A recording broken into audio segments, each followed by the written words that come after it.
Hello everyone, welcome back to my channel web coding. तो आज के इस वीडियो में हम लोग इस नेविगेशन बार को रेस्पॉन्सिव बनाएंगे। अगर आप मेरे चैनल पे पहली बार आए हो और फर्स्ट टाइम देख रहे हो तो मैं आपको यहाँ पे बताना चाहूँगी कि ये जो नेविगेशन बार हमने डिज़ाइन किया था, ये हमने ऑलरेडी पहले डिज़ाइन कर लिया है एंड उस वीडियो का लिंक आपको आई बटन में मिल जाएगा एंड इसका सोर्स कोड भी आपको इस वीडियो के डिस्क्रिप्शन में मिल जाएगा। तो आप लोग पहले ये नेविगेशन बार डिज़ाइन कर लेना। तो जिन लोगों ने ये कंप्लीट नेविगेशन डिज़ाइन कर लिया है उनके लिए वीडियो को आगे लेके चलते हैं और देखते हैं हम लोग इसे रेस्पॉन्सिव कैसे बनाएंगे। तो अभी ये बिल्कुल भी रेस्पॉन्सिव नहीं है, मैं यहाँ पे दिखा दे रही हूँ आपको। इंस्पेक्ट पे क्लिक करते हैं तो ये देख सकते हो सारी चीज़ें किस तरह से यहाँ पे चेंज हो रही है।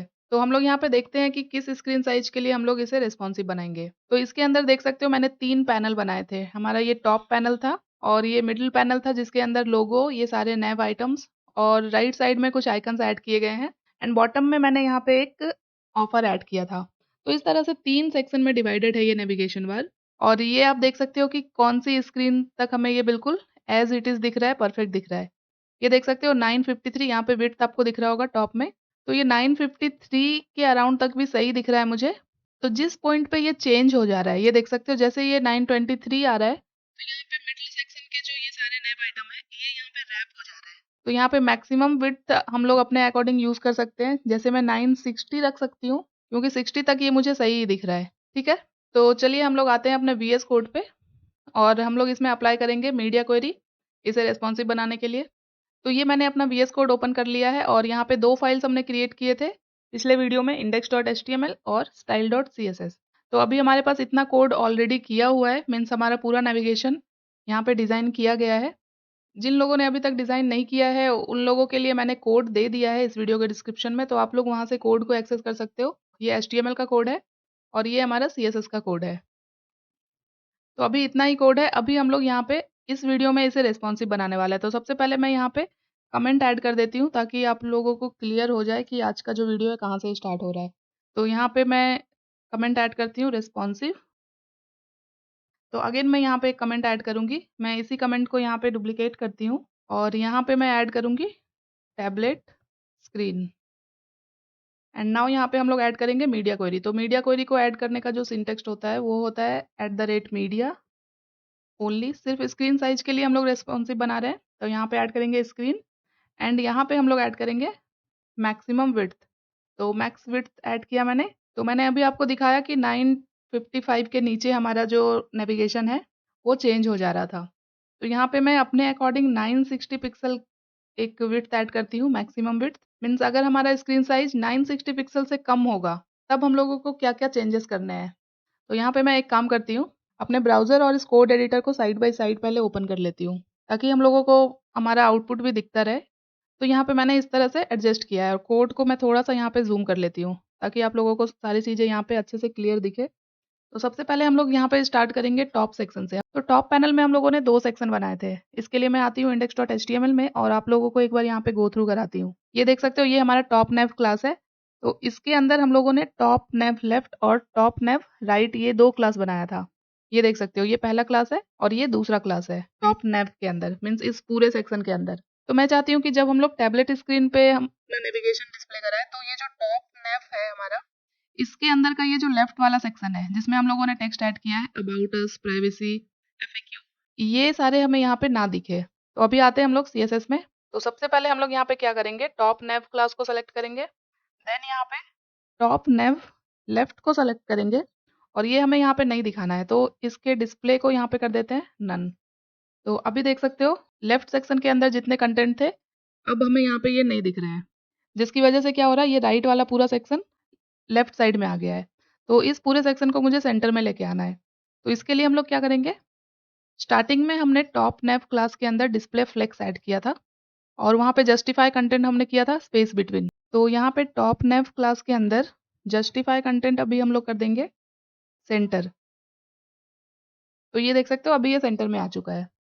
तो टॉप सेक्शन में हमें इतना ही करना था। टॉप सेक्शन का काम हमारा हो चुका है टैबलेट स्क्रीन के लिए। अभी हम लोग पहले इस बॉटम सेक्शन को स्टाइल करेंगे, उसके बाद हम लोग मिडिल सेक्शन पे आएंगे। तो यहाँ पे सबसे पहले सेलेक्ट करते हैं बॉटम नेव को एंड यहाँ पे बॉटम नेव के अंदर हमने बस बैकग्राउंड ऐड किया था। अगर मैं आपको दिखाऊँ एक बार फिर से, ये देख सकते हो बॉटम नेव के अंदर हमने बस बैकग्राउंड ही ऐड किया है। तो इस बॉटम में हमें किस में चेंज करना होगा, हमने जो पैराग्राफ ऐड किया था वहाँ पे हमें ये चेंज करना होगा। तो ये देख सकते हो बॉटम नैव के अंदर हमने पी टैग सेलेक्ट किया था और पी के अंदर जो एंकर टैग है इसे भी हमने सेलेक्ट किया था। तो इस दोनों क्लास को मैं यहाँ से कॉपी कर लेती हूँ। कॉपी किया मैंने और यहाँ पे इसे हटाते हैं अभी और जो मैंने कॉपी किया इसे यहाँ पे ऐड करते हैं। तो इस पैराग्राफ के अंदर हमने देखो पैडिंग ऐड की है 20 पिक्सल की, तो इसे मैं यहाँ पे कर देती हूँ 10 पिक्सल। तो अभी देख सकते हो ये जो ब्लैक एरिया था इसकी हाइट कम हो गई है एंड इसके फॉन्ट साइज को भी मैं यहाँ पे 13 पिक्सल करूँगी एंड बाकी के जो इसमें प्रॉपर्टीज़ ऐड है इसे मैं यहाँ से हटा देती हूँ और यहाँ पे ये एंकर टैग जो है इसके भी फॉन्ट साइज को हम लोग यहाँ पे कर देंगे 13 पिक्सल एंड बाकी सारी चीज़ें तो सेम ही है, तो ये सारी प्रॉपर्टीज़ को मैं यहाँ से हटाती हूँ। बस जो हम लोग चेंज कर रहे हैं सिर्फ वही प्रॉपर्टी यहाँ पे हम लोग रखेंगे मीडिया क्वेरी के अंदर। तो ये बॉटम सेक्शन का भी काम हो चुका है। अब मेन है हमारा इस मिडिल सेक्शन को रिस्पॉन्सिव बनाना। तो यहाँ पे हम लोग स्टार्ट करते हैं लोगो के साथ। सबसे पहले इस लोगो के साइज को यहाँ पे कम करेंगे। तो सबसे पहले यहाँ पे हम लोग मेन क्लास को सेलेक्ट करते हैं जो कि है मिडल नेव एंड मिडल नेव के अंदर हमने लोगो क्लास बनाया है, तो लोगो क्लास भी सेलेक्ट करते हैं एंड लोगो के लिए हमने H1 टैग यूज़ किया है। तो यहाँ पे क्या करेंगे हम लोग इसके फॉन्ट साइज को यहाँ पे कम करते हैं। स्टार्टिंग में शायद हमने 30-35 दिया था, यहाँ पे मैं 28 पिक्सल करती हूँ एंड अब यहाँ पे ये जो टेक्स्ट है शॉप इसे भी हम लोग थोड़ा छोटा करेंगे। तो यहाँ पे इस टेक्स्ट को हमने H1 के अंदर स्पैन टैग के अंदर ऐड किया था, ये देख सकते हो। तो यहाँ पे हम लोग अगेन इसे मैं यहाँ पे पूरा डुप्लीकेट करती हूँ और H1 के बाद यहाँ पे ऐड करते हैं स्पैन और इसमें फॉन्ट साइज में कर देती हूँ 24 पिक्सल या फिर इसे करते हैं 22 पिक्सल। तो ये हमारा लोगो का भी काम यहाँ पे हो चुका है एंड अब जो मेन टास्क है हमारा ये सारे नैव आइटम को रेस्पॉन्सिव बनाना, क्योंकि ये रैप हो रहा है छोटे स्क्रीन साइज पे। तो सबसे पहली चीज़ कि टैबलेट स्क्रीन पे हम लोगों को ये आइटम्स यहाँ पे नहीं दिखाना है, ये मैं कहाँ पे डिस्प्ले कराऊंगी, इस बॉटम के नीचे। मीन्स कि हमें इसे अपने पोजीशन से शिफ्ट कराना है। तो सबसे पहले तो हम लोग यहाँ पे क्लास को सेलेक्ट करते हैं, मिडिल नैव सेलेक्ट करेंगे एंड ये सारे आइटम्स हमने किस क्लास में ऐड किए हैं, ये सारे आइटम हमने ऐड किए हैं मिडल नैव सेंटर इस क्लास के अंदर। इस क्लास को मिड नैव सेंटर और इसके अंदर हम लोग ऐड करेंगे पोजीशन। तो यहाँ पे मैं पोजीशन दूंगी इसे एब्सोल्यूट। तो ये देख सकते हो ये अपनी पोजीशन से अभी हट चुका है, ठीक है। तो अब हम लोग इसे टॉप बॉटम लेफ्ट राइट से वैल्यूज ऐड करके इसे अपनी पोजीशन से हटा सकते हैं। तो यहाँ पे मैं सबसे पहले 100 पिक्सल ऐड करके देखती हूँ ये कहाँ पे आ रहा है। तो ये अभी यहीं पे आ रहा है, मुझे इस ब्लैक वाले पैनल के नीचे लेके आना है इसे, तो इसमें हम लोगों को और वैल्यू ऐड करनी पड़ेगी।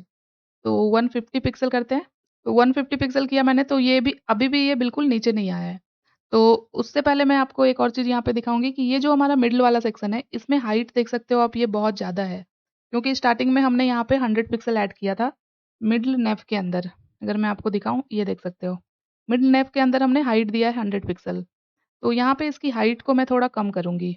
तो यहाँ पे मैं क्लास को सेलेक्ट करती हूँ मिडल नेव और इसके अंदर हम लोग क्या करेंगे हाइट को थोड़ा कम करेंगे। तो 100 पिक्सल दिया था, यहाँ पे 70 पिक्सल करते हैं। तो ये देख सकते हो अभी ये हाइट यहाँ पे थोड़ी कम हो गई है और ये जो सारे आइटम्स हैं ये भी यहाँ पे इस ब्लैक बॉर्डर के नीचे आ चुके हैं। तो अभी हमने इसमें सिर्फ टॉप से 150 पिक्सल दिया है। ये मुझे बिल्कुल लेफ्ट साइड से स्टार्ट करना है, तो यहाँ पे मैं लेफ्ट से कर दूंगी 0। तो अभी इतना हो चुका है। अब ये जो सारे आइटम्स है ये हमने एंकर टैग के अंदर ऐड किया है मिड नैव सेंटर के अंदर। तो यहाँ पे इन सारे टेक्स्ट को भी हम लोग थोड़ा सा चेंज कर सकते हैं। तो यहाँ पे सबसे पहले मैं इसी क्लास को यहाँ पे पूरा कॉपी करती हूँ मिड नैव सेंटर को और यहाँ से ये सारे CSS को हटाते हैं पहले और मिड नैव सेंटर के अंदर जो LI है और इसके अंदर जो A है इसे हम लोग यहाँ पे चेंज करेंगे। तो मैं सबसे पहले आती हूँ यहाँ पे स्टार्टिंग में हमने क्या क्या चीज़ें ऐड की है ये देख लेते हैं एक बार। तो यहाँ पे हमने ये रहा हमारा ये पूरा क्लास, इसे मैं यहाँ से पूरा कॉपी करती हूँ और आते हैं यहाँ पे ये जो मैंने अभी ऐड किया इसे हटा के मैं पूरा इसे ही कॉपी पेस्ट करती हूँ, ठीक है। तो अभी देखो स्टार्टिंग में हमने मार्जिन ऐड किया था लेफ्ट राइट से 15 पिक्सल। तो सबसे पहले तो मैं यहाँ पे मार्जिन कम करूँगी, 8 पिक्सल करूँगी लेफ्ट राइट से अभी। तो आप देख सकते हो ये सारा आइटम जो है एक लाइन में आ गया यहाँ पे। टेक्स्ट डेकोरेशन यहाँ पे हम लोगों को नहीं ऐड करना है, बस जो जो हम लोगों को चेंज करना है सिर्फ वही हम यहाँ पे ऐड करेंगे। कलर भी हमारा सेम ही रहने वाला है तो कलर को भी हटाते हैं। फॉन्ट साइज को हम लोग यहाँ पे चेंज करेंगे, 16 पिक्सल है यहाँ पे मैं 14 पिक्सल कर देती हूँ। तो अभी ये काफ़ी छोटे हो गए हैं, तो इसे मैं 15 पिक्सल भी रख सकती हूँ। तो ये हो गया 15 पिक्सल और यहाँ पे जो फॉन्ट वेट ऐड है 550 नहीं करके मैं 500 करती हूँ। तो ये देख सकते हो ये सारे टेक्स्ट यहाँ पे इस तरह से ऐड हो गए हैं। तो यहाँ पे टैबलेट स्क्रीन के अंदर हम लोगों ने इतने सारे चेंजेस कर लिए हैं सारे क्लास के अंदर। तो यहाँ आते हैं फुल स्क्रीन पे एंड अभी हम लोग यहाँ पे देखते हैं। ये देखो, डेस्कटॉप स्क्रीन पे हमारा नेविगेशन बार कुछ इस तरह से दिख रहा है। अभी मैं यहाँ पे स्क्रीन को इस तरह से कम कर रही हूँ। तो ये देख रहे हो 960 हमने ऐड किया था, तो जैसे ही 960 के नीचे ये आ रहा है, तो हमारा जो नेविगेशन बार है इस तरह से यहाँ पे चेंज हो जा रहा है। एंड ये चेंज होके हमें कहाँ तक इस तरह से दिख रहा है, ये हम लोग यहाँ पे देखेंगे। ये देख सकते हो 549 तक भी हमें सही दिख रहा है। तो यहाँ तक तो हमें ये बिल्कुल परफेक्ट दिख रहा है। 499 तक हमें ये बिल्कुल सही दिख रहा है। तो यहाँ पे मैं 520 का विड्थ एज्यूम करके चलती हूँ। अभी इसे ऐसे ही रखते हैं हम लोग और स्क्रीन को यहाँ पे मिनिमाइज़ करते हैं। ठीक है, अभी हम लोग इसे मोबाइल स्क्रीन के लिए रिस्पॉन्सिव बनाने वाले हैं। तो इस पूरे कमेंट को मैं यहाँ से कॉपी करती हूँ और आते हैं यहाँ पे, और ये जो लास्ट वाला हमारा क्लोजिंग ब्रैकेट है, इसके बाद इस कमेंट को ऐड करते हैं। और यहाँ पे टैबलेट की जगह हम लोग करेंगे मोबाइल। तो मोबाइल स्क्रीन के लिए अब हम लोग यहाँ पे रिस्पॉन्सिव बनाने वाले हैं। तो सबसे पहले यहाँ पे हम लोग ऐड करते हैं मीडिया क्वेरी। तो मीडिया क्वेरी को ऐड करने का सिंटेक्स होता है मीडिया ओनली, स्क्रीन साइज के लिए कर रहे हैं तो स्क्रीन, एंड यहाँ पे हम लोग ऐड करेंगे मैक्सिमम विड्थ। तो यहाँ पे मैं अपने according 520 pixel maximum width add करती हूँ। मीन जैसे ही 520 पिक्सल के नीचे हमारा स्क्रीन साइज आएगा तो क्या क्या चेंजेस इसमें होंगे।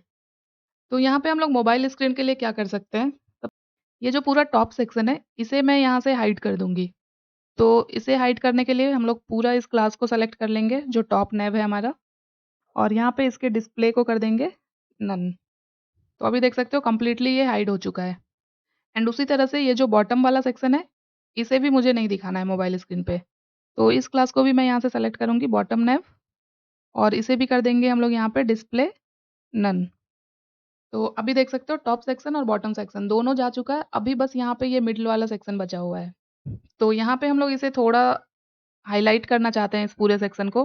तो सबसे पहले यहाँ पे मिडल नेव वाले क्लास को सेलेक्ट करेंगे और इसके अंदर हम लोग एक बॉक्स शैडो ऐड कर देते हैं ताकि ये मुझे थोड़ा अच्छे से यहाँ पे दिखे एक बॉर्डर के साथ। तो यहाँ पे मैं ऐड करती हूँ 0 पिक्सल 8 पिक्सल, एंड यहाँ पे कलर ऐड करेंगे RGBA। तो ब्लैक कलर का मुझे बॉक्स शैडो ऐड करना है। तो ब्लैक का कलर कोड होता है 000 और यहाँ पे ब्लर वैल्यू मैं ऐड करती हूँ 0.3। तो ये देख सकते हो अभी ये जो सेक्शन है कितनी अच्छी तरह से एक नेविगेशन की तरह हमें यहाँ पे दिख रहा है। बट यहाँ पे ये जो सारे नेव सेंटर वाले जो आइटम्स है ये हमें यहाँ पे डिस्प्ले हो रहे हैं। सबसे पहले तो ये सारे जो आइटम्स है इसे हम लोग यहाँ पे हाइड कर देंगे। बट इसके लिए मैं यहाँ पे आती हूँ पहले index.html में, और ये जो मिड नेव सेंटर है इसके अंदर जो हमने यूएल टैग ऐड किया है यहाँ पे मैं एक आईडी ऐड कर देती हूँ साइड मेन्यू। तो ये यहाँ पे आईडी मैंने इसलिए ऐड किया है क्योंकि हम लोग मोबाइल स्क्रीन पे जब भी इसे रिस्पॉन्सिव करेंगे इस लिस्ट आइटम को हम आईडी के थ्रू जावास्क्रिप्ट में ऐड करेंगे। तो यहाँ पे मैंने आईडी ऐड किया है। अभी हम लोग आ जाते हैं पहले style.css में, एंड यहाँ पे हम लोग सेलेक्ट करते हैं आईडी के साथ इस पूरे लिस्ट आइटम को आईडी के साथ सेलेक्ट कर लेते हैं यहाँ पे, एंड यहाँ पे इसके डिस्प्ले को कर देते हैं नन। अब हम लोगों को करना क्या है कि ये जो सारे आइटम्स हमने हाइड किए हैं ये हमें डिस्प्ले कराना है। एंड किस तरह से हम लोग डिस्प्ले कराएंगे, इसके लिए हम लोग यहाँ पे एक मेन्यू आइकन ऐड करेंगे।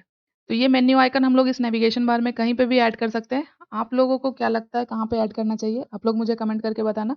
बट यहाँ पे मैं जो ऐड करूँगी वो इस लोगो के पहले ऐड करूँगी मेन्यू आइकन को।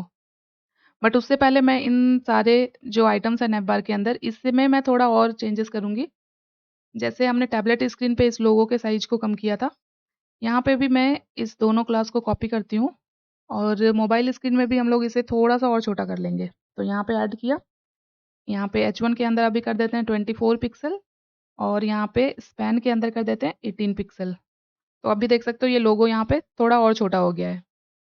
ठीक है, उसी तरह से ये जो सारे आइकन्स है यहाँ पे राइट साइड में इसमें भी हम लोग कुछ चेंजेस करेंगे। तो इसके लिए हम लोगों को क्या करना होगा, सबसे पहले मिडल नेव को सेलेक्ट करना होगा और ये सारे आइकन्स जो है हमने कहाँ पे ऐड किए हैं, मिड नेव राइट के अंदर। एंड मिड नेव राइट के अंदर भी हमने लिस्ट के अंदर इसे ऐड किया है। तो यहाँ पे li देन एंकर टैग हमें ऐड करना पड़ेगा। तो यहाँ पे ऐड करते हैं li देन a। तो इसमें क्या करना है, सबसे पहले इसके फॉन्ट साइज को यहाँ पे कम करते हैं 20 पिक्सल करते हैं। यहाँ पे हम लोग एक और चीज़ कर सकते हैं, स्टार्टिंग में हम लोग आते हैं और देखते हैं कि हम लोगों ने क्या क्या चीज़ें इसमें ऐड की है। मिडल नेव राइट के अंदर ULLIA, इसे मैं यहाँ से पूरा कॉपी कर लेती हूँ और आते हैं वापस से यहाँ पे एंड इसे पूरा यहाँ से हटा के इसे ही मैं ऐड करती हूँ। तो यहाँ पे देख सकते हो हमने मार्जिन ऐड किया लेफ्ट राइट से। सबसे पहले तो इस मार्जिन को करते हैं 7 पिक्सल। तो अभी ये काफ़ी पास-पास आ गए हैं, देख सकते हो। कलर हमारा ऑलरेडी एडेड है तो इसे हटाते हैं और इसके फ़ॉन्ट साइज़ को यहाँ पे 20 पिक्सल कर लेते हैं। तो यहाँ पे अब हम लोग आते हैं index.html में और हम लोग जो मेन्यू आइकन ऐड करेंगे वो कहाँ पे करने वाले हैं, इस लोगो से पहले। तो ये लोगो हमने ऐड किया है मिडल नेव के अंदर, लोगो के अंदर। तो इस लोगो क्लास के अंदर एक स्पैन टैग लेती हूँ मैं और यहाँ पे स्पैन के अंदर क्लास ऐड कर देते हैं और इसमें क्लास देते हैं मेन्यू btn, क्योंकि यहाँ पे हम लोग मेन्यू बटन ऐड कर रहे हैं। तो हम लोग चाहे तो फॉन्ट ऑसम से आइकन्स भी यूज़ कर सकते थे, बट मैं यहाँ पे एंटिटी कोड का यूज़ कर ले रही हूँ। तो मेन्यू आइकन का जो एंटिटी कोड होता है वो होता है एंड एस 9776। तो ये देख सकते हो ये आइकन यहाँ पे ऐड हो गया है। बट अभी क्या हुआ है, ये जो आइकन है इस लोगो के ऊपर ऐड हुआ है, मीन्स कि अब ये आइकन और लोगो एक कॉलम में आ रहा है, वर्टिकली ऐड हो रहा है। तो हम लोगों को इसे एक लाइन में लेके आना होगा। तो इसका जो पेरेंट क्लास है, मीन्स इस स्पैन टैग का और h1 का पेरेंट क्लास है ये लोगो। तो इसे हम लोग यहाँ पे क्या करेंगे, जहाँ पे हमने सारी CSS ऐड की थी स्टार्टिंग में, इसे हम लोग रिस्पॉन्सिव मीडिया क्वेरी के अंदर भी ऐड कर सकते थे, बट मैं यहाँ पे इसे ऊपर ऐड करूँगी। ये जो हमने कमेंट ऐड किया था रिस्पॉन्सिव स्टार्ट फ्रॉम हियर, इसके जस्ट ऊपर इस क्लास को सेलेक्ट करते हैं लोगो। तो हमें इसे रो में लेके आना है, तो यहाँ पे हम लोग डिस्प्ले का यूज़ करेंगे। डिस्प्ले इनलाइन हो गया, यहाँ पे हमें करना है डिस्प्ले फ्लेक्स। तो ये एक लाइन में आ गया है एंड यहाँ पे कर देते हैं अलाइन आइटम्स सेंटर। तो ये इस तरह से सेंटर में भी आ जाएगा। तो ये तो हो चुका है। अभी इस मेन्यू आइकन को हम लोग थोड़ा स्टाइल भी कर लेंगे। तो यहाँ पे मेन्यू आइकन में मैंने क्लास दिया है मेन्यू btn। तो सबसे पहले इसके साइज को थोड़ा सा बढ़ाते हैं, यहाँ पे फॉन्ट साइज करते हैं 20 पिक्सल या फिर थोड़ा और इंक्रीज कर सकते हैं, 25 पिक्सल कर लेते हैं। ये हो गया एंड इसमें हम लोग राइट साइड से मार्जिन ऐड करते हैं ताकि लोगो और आइकन के बीच में थोड़ा स्पेस ऐड हो जाए। तो 12 पिक्सल ऐड कर देते हैं। तो ये इतना हो चुका है, हमारा मेन्यू आइकन भी स्टाइल हो चुका है। तो अब हम लोगों को जो सारे आइटम्स थे साइड मेन्यू के अंदर, होम, मेन, वुमेन, इन सबको डिस्प्ले कराना है। कब डिस्प्ले कराना है, जब भी हम लोग इस मेन्यू आइकन पे क्लिक करें तो हमें ये पूरा जो लिस्ट आइटम है ये डिस्प्ले हो जाना चाहिए। तो इसके लिए अब हम लोगों को यहाँ पे यूज़ करना पड़ेगा जावास्क्रिप्ट। एंड यहाँ पे जो हमने मेन्यू बटन ऐड किया है इस पे हम लोगों को क्लिक फंक्शन ऐड करना पड़ेगा। तो यहाँ पे ऐड करेंगे ऑन क्लिक फंक्शन। तो यहाँ पे एक ऑन क्लिक इवेंट ऐड करेंगे और यहाँ पे एक फंक्शन दे देंगे हम लोग ओपन मेन्यू। तो ये फंक्शन हमने क्रिएट कर लिया, क्रिएट कर सकते हैं। इस क्लोजिंग बॉडी टैग के जस्ट ऊपर स्क्रिप्ट टैग का यूज़ करके भी जावास्क्रिप्ट लिख सकते हैं। तो यहाँ पे मैं स्क्रिप्ट टैग के अंदर ही लिख ले रही हूँ। ये देख सकते हो ये स्क्रिप्ट टैग ऐड किया मैंने। तो अभी मुझे इस जावास्क्रिप्ट के अंदर क्या-क्या चीज़ें चाहिए, सबसे पहले तो ये मेन्यू बटन चाहिए। तो यहाँ पे मेन्यू बटन के लिए एक वेरिएबल बना लेते हैं, सेम वेरिएबल नेम दे देते हैं जो हमने क्लास में दिया था। एंड इस बटन को सेलेक्ट करने के लिए हम लोग ऐड करेंगे डॉक्यूमेंट डॉट, एंड क्योंकि हमने इसमें क्लास दिया है तो यहाँ पे क्वेरी सेलेक्टर का यूज़ करेंगे इसे सेलेक्ट करने के लिए। एंड ब्रैकेट के अंदर सिंगल इन्वर्टेड कॉमा के अंदर डॉट के साथ इसके क्लास नेम को यहाँ पे ऐड करेंगे मेन्यू btn। तो ये बटन ऐड हो चुका है। उसी तरह से पूरे लिस्ट आइटम को भी हमें यहाँ पे ऐड करना पड़ेगा। तो यहाँ पे लिस्ट आइटम में हमने आईडी ऐड किया है साइड मेन्यू। तो यहाँ पे वेरिएबल नेम में मैं सिर्फ मेन्यू लिखती हूँ और यहाँ पे ऐड करते हैं डॉक्यूमेंट डॉट, क्योंकि हमने आईडी ऐड किया है तो यहाँ पे इसके आईडी के थ्रू इसे सेलेक्ट कर लेते हैं। तो यहाँ पे ऐड करेंगे गेट एलिमेंट बाय आईडी और यहाँ पे सिंगल इन्वर्टेड कॉमा के अंदर जो हमने आईडी रखा है साइड मेन्यू इसे यहाँ पे ऐड कर देते हैं। तो इतना यहाँ पे हो चुका है। अब हम लोगों ने इस मेन्यू बटन के ऊपर ऑन क्लिक फंक्शन ऐड किया था। तो यहाँ पे हम लोग अब अपना फंक्शन एग्जीक्यूट करेंगे। तो फंक्शन नेम हमने दिया है ओपन मेन्यू। तो ये ओपन मेन्यू फंक्शन कब एग्जीक्यूट होगा, जब हम लोग मेन्यू बटन पे क्लिक कर रहे हैं तब। तो जब भी हम लोग क्लिक करेंगे तब हमारा क्या होगा, ये जो मेन्यू है ये हमें डिस्प्ले होना चाहिए। तो यहाँ पे सिंपल सा जावास्क्रिप्ट हम लोग यूज़ कर रहे हैं जो कि जावास्क्रिप्ट डॉम मैनिपुलेशन है। मीन्स कि जावास्क्रिप्ट को यूज़ करके हम लोग CSS प्रॉपर्टी को यहाँ पे चेंज करेंगे। तो मेन्यू डॉट स्टाइल, स्टाइल से हमें पता चलता है कि हम लोग यहाँ पे CSS की वैल्यू को चेंज कर रहे हैं। एंड कौन सी वैल्यू को चेंज करेंगे, इसके डिस्प्ले वैल्यू को यहाँ पे चेंज करेंगे। तो हम लोग क्या चाहते हैं, जब भी मेन्यू आइकन पे क्लिक हो तो ये जो पूरा मेन्यू है हमारा ये हमें डिस्प्ले होना चाहिए। तो यहाँ पे हम लोग इसके डिस्प्ले को कर देंगे ब्लॉक। तो ये मैंने यहाँ पे ब्लॉक किया। अभी इस मेन्यू आइकन पे मैं क्लिक कर रही हूँ। तो ये देख सकते हो जैसे ही मैंने क्लिक किया ये सारे मेन्यू जो थे हमें यहाँ पे डिस्प्ले हो रहे हैं। इट मीन्स कि हमारा ये मेन्यू बटन काम कर रहा है। बट अभी क्या हो रहा है कि जैसे ही हम क्लिक कर रहे हैं ये यहाँ पे ओपन तो हो जा रहा है, बट अगर हमें इसे वापस से क्लोज करना है तो हम लोग इसे कैसे क्लोज करेंगे। हम लोग चाहते हैं कि क्लोज़ करने के लिए भी एक बटन हो हमारे पास, जिस पे क्लिक करके हम लोग इसे वापस से क्लोज़ कर सकें। तो यहाँ आते हैं हम लोग index.html में फिर से, और जिस तरह से मैंने यहाँ पे लोगो के अंदर मेन्यू बटन ऐड किया है, ये देख सकते हो, ये उसी तरह से हम लोग एक क्लोज़ बटन भी ऐड करेंगे। तो इसे ही मैं यहाँ पे पूरा कॉपी करती हूँ, और क्लोज़ बटन मैं कहाँ पे ऐड करूँगी, ये जो साइड मेन्यू है, इसके अंदर ही मैं यहाँ पे क्लोज़ मेन्यू ऐड करूँगी। तो इसे मैं यहाँ पे पेस्ट कर रही हूँ। इसे इस तरह से थोड़ा इधर लेके आते हैं, ताकि आपको दिखे। तो यहाँ पे हम लोग कोड को चेंज करेंगे। क्लोज़ आइकन का जो एंटिटी कोड होता है, वो होता है आई थिंक 9746। अभी देखते हैं। यस, ये देख सकते हो यहाँ पे अभी क्रॉस आइकन आ रहा है, एंड यहाँ पे इसके क्लास नेम को हम लोग चेंज कर लेंगे। स्टार्टिंग में मैंने मेन्यू बटन किया था, इसे मैं क्लास दे देती हूँ क्लोज बीटीएन, और यहाँ पे जो ऑन क्लिक फंक्शन ऐड किया था, इसे भी यहाँ पे चेंज करेंगे। मीन्स मेन्यू बटन पे क्लिक करने से ओपन हो रहा था हमारा मेन्यू, क्लोज बटन पे क्लिक करने से ये क्लोज होगा। तो यहाँ पे फंक्शन में दे रही हूँ क्लोज मेन्यू। तो ये हो चुका है। अभी इस पे क्लिक कर रही हूँ मैं, ये देख सकते हो यहाँ पे क्लोज बटन आ रहा है। बट अभी ये जो क्लोज बटन है, ये यहाँ पे स्टाइल नहीं हुआ है। तो आते हैं CSS में एक बार, और जहाँ पे हमने मेन्यू बटन को स्टाइल किया था, ये देख सकते हो यहाँ पे, यहीं पे मैं कॉमा के साथ इस क्लोज बटन को भी ऐड कर दूंगी। तो अभी क्या होगा, इसमें भी सेम CSS अप्लाई हो जाएगा। तो इतना हमारा हो चुका है। अभी हम लोग इस मेन्यू को थोड़ा स्टाइल करेंगे मोबाइल स्क्रीन के लिए। तो वापस से आते हैं यहाँ पे, और ये जो मैंने साइड मेन्यू को यहाँ पे डिस्प्ले नन दिया है, इस क्लास को हम लोग यहाँ पे थोड़ा सा स्टाइल करेंगे। और तो यहाँ पे साइड मेन्यू को सेलेक्ट करते हैं, और इसके अंदर सबसे पहले मैं एक बैकग्राउंड ऐड करती हूँ। तो बैकग्राउंड इसमें हम लोग पहले लिखते हैं रेड, बिल्कुल लाइट सा कलर ऐड करना है मुझे। तो थोड़ा सा यहाँ पे वाइट की ओर जाएंगे, ये देख सकते हो एक बैकग्राउंड यहाँ पे ऐड हो चुका है। एंड इसके अंदर मैं पैडिंग भी ऐड करूँगी। तो पैडिंग इसमें देते हैं 20 पिक्सल। तो अभी ये जो सारे आइटम्स है, ये देख सकते हो नेविगेशन बार से बहुत नीचे आ रहे हैं। तो इसे हम लोगों को थोड़ा ऊपर लेके जाना होगा। ये यहाँ पे क्यों आ रहा है, क्योंकि हमने टैबलेट स्क्रीन में इसमें पोजीशन एब्सोल्यूट दिया था, और टॉप से हमने 150 पिक्सल इसमें ऐड किया है। तो इस वाले क्लास को मैं यहाँ से पूरा कॉपी करती हूँ, और आते हैं यहाँ पे CSS में, और इसे यहाँ पे अगेन ऐड करेंगे, और लेफ्ट से अभी करते हैं इसे 0, पोजीशन एब्सोल्यूट ऑलरेडी है ये। तो अब यहाँ टॉप से 150 की जगह मैं करती हूँ 100 पिक्सल। तो अभी भी ये थोड़ा नीचे है, तो इसमें यहाँ पे कर देते हैं 80 पिक्सल। तो अभी ये सही जगह पे आ चुका है। एंड यहाँ पे इसके अंदर हम लोग विड्थ कर देते हैं 100%। तो अभी इतनी चीज़ें तो हो चुकी है। अभी इस लिस्ट के अंदर जो ये सारे आइटम्स है, इसे हम लोगों को कॉलम में लेके आना है। तो इसके लिए हम लोग क्या करेंगे, ये जो साइड मेन्यू हमने ऐड किया है, इसे मैं यहाँ पे डुप्लीकेट करती हूँ, और इसके अंदर जो प्रॉपर्टीज़ ऐड की है, इसे हटाते हैं।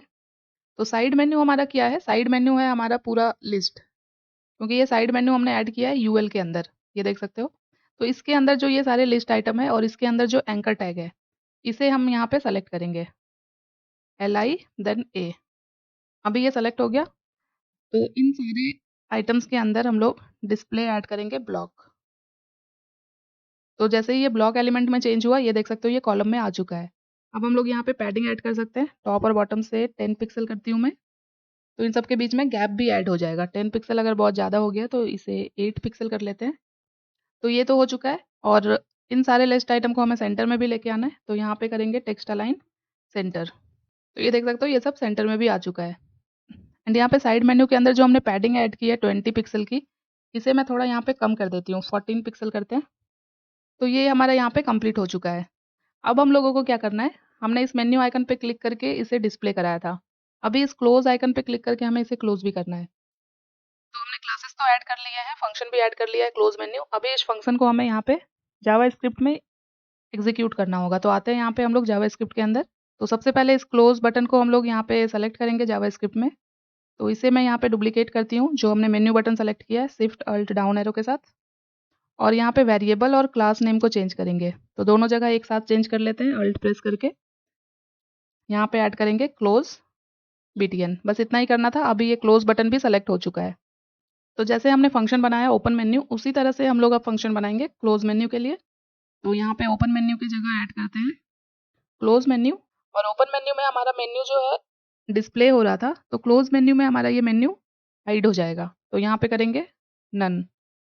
एक और चीज़ हम लोग यहाँ पे करेंगे कि जब भी हमारा मेन्यू डिस्प्ले हो, तो ये जो मेन्यू बटन है, ये यहाँ से हाइड हो जाना चाहिए। तो मेन्यू बटन हमारा किस फंक्शन में डिस्प्ले हो रहा है, ओपन मेन्यू के अंदर। तो यहाँ पे जब भी हमारा मेन्यू ओपन होगा, तो ये जो मेन्यू बीटीएन है, मेन्यू BTN, इसके डिस्प्ले को हम लोग यहाँ पे करेंगे स्टाइल डॉट डिस्प्ले, पहले हम लोग ऐड करते हैं एंड इसके डिस्प्ले को यहाँ पे कर देते हैं नन। ठीक है, अभी देखते हैं, क्लिक किया मैंने इस पे, तो ये देख सकते हो जैसे ही मेन्यू डिस्प्ले हुआ तो ये जो मेन्यू बटन था हमारा ये यहाँ से चला गया है एंड जैसे ही हम लोग वापस से इसे क्लोज करेंगे तो वापस से ये आ भी जाना चाहिए। तो सेम इसी कोड को मैं यहाँ से कॉपी करके इस क्लोज मेन्यू के अंदर इसे ऐड करूँगी और मुझे इसे अभी यहाँ पे डिस्प्ले कराना है, तो अभी इसे मैं करूँगी ब्लॉक। मीन्स जब भी मेन्यू हमारा क्लोज होगा तो ये जो मेन्यू बटन का डिस्प्ले है ये ब्लॉक हो जाएगा। अभी देखते हैं, मेन्यू डिस्प्ले हो गया, अभी इस पे क्लिक करेंगे वापस से, मेन्यू आइकन वापस से आ जा रहा है। तो ये तो हमारा हो चुका है, जावास्क्रिप्ट भी हमने ऐड कर लिया है। अभी इस नेविगेशन बार को हम लोग पूरी तरह से देखते हैं एक बार फुल स्क्रीन पे। तो ये देख सकते हो मोबाइल स्क्रीन पे ये 293 तक के स्क्रीन पे बिल्कुल रिस्पॉन्सिव है एंड यहाँ पे मैं स्क्रीन साइज को इस तरह से बढ़ा रही हूँ। तो जैसे ही ये 520 के ऊपर जाएगा तो इस तरह से यहाँ पे चेंज हो जा रहा है एंड यहाँ पे आप लोग देख सकते हो टैबलेट स्क्रीन पे भी हमें ये मेन्यू आइकन दिख रहा है। आते हैं हम लोग डेस्कटॉप स्क्रीन पे, इस तरह से स्क्रीन को बढ़ा रही हूँ मैं। तो ये देख सकते हो डेस्कटॉप स्क्रीन पे ये कुछ इस तरह से यहाँ पे दिख रहा है। तो अभी यहाँ पे क्या करेंगे, एक बार रिफ्रेश करती हूँ मैं पूरा। तो डेस्कटॉप स्क्रीन पे भी हमें ये मेन्यू आइकन और ये क्रॉस आइकन दिख रहा है। तो ये इसलिए दिख रहा है, यहाँ पे देखते हैं हम लोग, आते हैं स्टाइल डॉट CSS में पहले, और ये जो हमने CSS ऐड की है मेन्यू बटन और क्लोज बटन के अंदर, यहाँ पे इसके डिस्प्ले को हम लोग कर देंगे नन। मीन्स हम लोगों को ये बटन सिर्फ मोबाइल स्क्रीन पे डिस्प्ले कराना है, टैबलेट स्क्रीन और डेस्कटॉप स्क्रीन पे हमें ये नहीं दिखाना है। तो अभी अगर मैं आपको ये दिखाऊं तो ये देख सकते हो अभी ये दोनों आइकन यहाँ पे नहीं दिख रहे हैं। अभी देखते हैं कि टैबलेट स्क्रीन पे ये दिख रहे हैं या नहीं। इंस्पेक्ट पे क्लिक करते हैं और यहाँ पे स्क्रीन को इस तरह से चेंज करते हैं, तो ये देख सकते हो अभी ये टैबलेट स्क्रीन पे भी नहीं आ रहा है। अभी और हम लोग अभी और छोटा करते हैं स्क्रीन को थोड़ा, तो यहाँ पे देख सकते हो ये अभी मोबाइल स्क्रीन पे भी अभी ये आइकन मुझे नहीं दिख रहा है। तो ये इसलिए नहीं दिख रहा है, इस दोनों क्लास को पहले तो मैं यहाँ से कॉपी करूँगी, क्योंकि हमने इसे ऐड किया है बिल्कुल स्टार्टिंग में, इसे हमने किसी मीडिया क्वेरी के अंदर ऐड नहीं किया है। तो जिससे क्या होगा कि किसी भी स्क्रीन साइज पे अब हमें ये नहीं दिखेगा, क्योंकि हमने डिस्प्ले नन कर दिया है। तो मुझे ये दिखाना है मोबाइल स्क्रीन पे, तो मोबाइल स्क्रीन के लिए जो हमने मीडिया क्वेरी ऐड की है, इसके अंदर जाके हम लोगों को इसके डिस्प्ले को चेंज करना होगा। यहाँ पे ऐड किया मैंने, ये दोनों प्रॉपर्टीज़ को मैं यहाँ से हटाती हूँ और यहाँ पे इसके डिस्प्ले को कर देते हैं ब्लॉक। अब ये यहाँ पे दिख रहा है, अभी इस पे क्लिक कर रहे हैं तो ये क्रॉस आइकन भी दिख रहा है, इस पे क्लिक कर रहे हैं ये मेन्यू यहाँ से हाइड हो जा रहा है। तो ये कंप्लीट हो चुका है। अभी आई डोंट थिंक कि इसमें और भी कुछ चेंज हम लोगों को करना है। एक बार मैं फिर से स्टार्टिंग से शुरू करती हूँ। ये देख सकते हो डेस्कटॉप स्क्रीन पे हमारा नेविगेशन बार बिल्कुल सही दिख रहा है। इंस्पेक्ट पे क्लिक करते हैं और टैबलेट स्क्रीन पे चेक करते हैं, तो ये डायरेक्ट मोबाइल स्क्रीन पे आ चुका है। यहाँ पे मेन्यू पे क्लिक किया मैंने, मेन्यू ओपन हो रहा है, इसे क्लोज करेंगे, क्लोज हो जाएगा एंड यहाँ पे इस तरह से चेंज करते हैं इसे एक बार रिफ्रेश कर देते हैं। ये देख सकते हो ये टैबलेट स्क्रीन पे दिख रहा है एंड ये डेस्कटॉप स्क्रीन पे दिख रहा है। तो ये हो चुका है रिस्पॉन्सिव, इसमें अब हम लोगों को कुछ भी करने की ज़रूरत नहीं है। तो आई होप आप लोगों को अभी मीडिया क्वेरी का कंसेप्ट थोड़ा क्लियर हो गया होगा और काफ़ी कुछ आप लोगों को सीखने को भी मिला होगा। तो ये जो नेविगेशन मैंने बनाया था लास्ट की वीडियो में, इसका सोर्स कोड मैंने आप लोगों को इस वीडियो के डिस्क्रिप्शन में दे दिया है। आप लोग ये नेविगेशन बार डिज़ाइन कर सकते हो उस कोड के रेफरेंस से एंड रिस्पॉन्सिव अगर आप लोगों को बनाना है तो आप लोग इस वीडियो को कंप्लीटली फॉलो कर सकते हो। तो आई होप आप लोगों को वीडियो अच्छी लगी होगी। वीडियो अच्छी लगी है तो इसे लाइक करें, जितना हो सके इसे और लोगों तक शेयर करें एंड अगर अभी तक मेरे चैनल को सब्सक्राइब नहीं किया तो प्लीज़ चैनल को सब्सक्राइब कर लेना, ताकि इस तरह के और कंटेंट आप लोगों को मिलती रहे। तो मिलते हैं नेक्स्ट वीडियो में कुछ और कंटेंट के साथ, तब तक के लिए thank you so much guys for watching this video.